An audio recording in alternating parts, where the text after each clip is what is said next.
ready. Mag-storytelling muna tayo. Habang naglilinis ako ng chicken. So dati talaga mula pagkabata. Hindi ako marunong maglinis ng buong manok.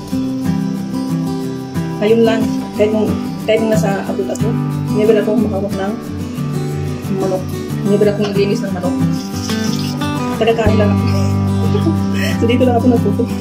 Dito lang ako natuto sa Bangladesh. Matuto, maglinis, magtanggal ng ginagawa, maglinis, magtanggal ng mga loob laman.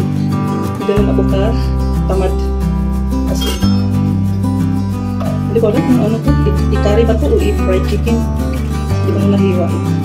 So yan ang katotohanan. Ganito tayo, wala akong alam. Kahit matanda na ako.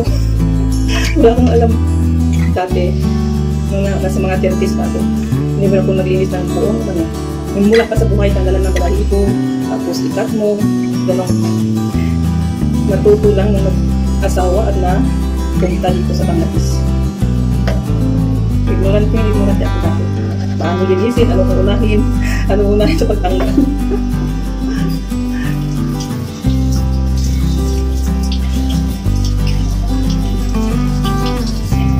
So nalinis ako guys ng boiler chicken.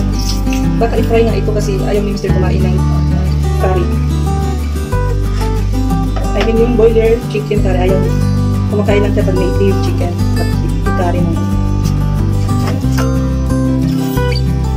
Baka i-fry siya. Sarap, i-fry. Ako rin gusto ko i-fry. Hindi ko na rin fry yung curry. Tagaluto lang ako guys.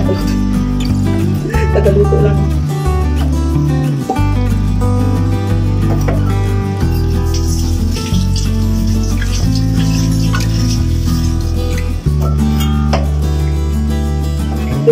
Sa ano naman kasi pag nasabot ka, mga ano na siya, mga ready to cook na, di ba? Mga nakahiwa na, naka-plastic na. Ano, kaya hindi na tuko. Ito, paborito ko to, liver. Pampatagtag ng dugo pag anemic ka. Alalang-ala ko pa nung nagbuntis ako. Araw-araw, believe it or not, every day I eat liver. Yun ang ano sa akin ng doktor kasi ang baka ng ano ko sa anemic napakain ako ng liver hanggang sa ayun I gave birth to my son. Naging normal naman yung ano liver at saka partner niya yung apple, 5 pieces apple every day. Yun nung 3 months pregnant ako hanggang sa pinanganak ko yung anak ko, talagang every day ako pinapakain ng doktor ng 5 apples and liver, chicken liver. Yun.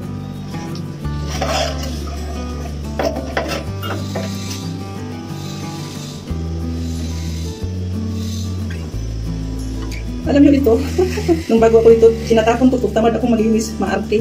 Laman ito ng dumi. Ayun, hindi ko na itatapon. Gusto pala ng mga tao kainin.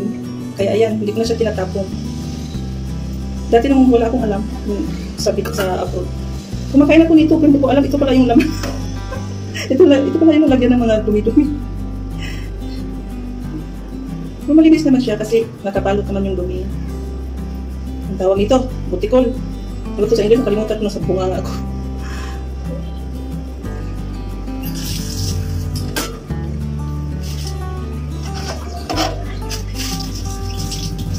So ayan, tapos na yung isang manok sa karilis. Madali naman siya. So, yun lang. Magluto-luto na ang inyong maaari. Ayan, nandito ako sa kusina, little kitchen. Ay, init.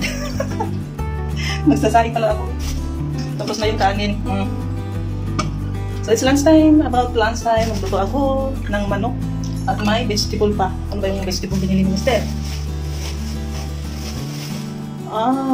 Red spinach. Yun. Okay, yun lang. Okay, magluluto na. Bye-bye. Thanks for watching.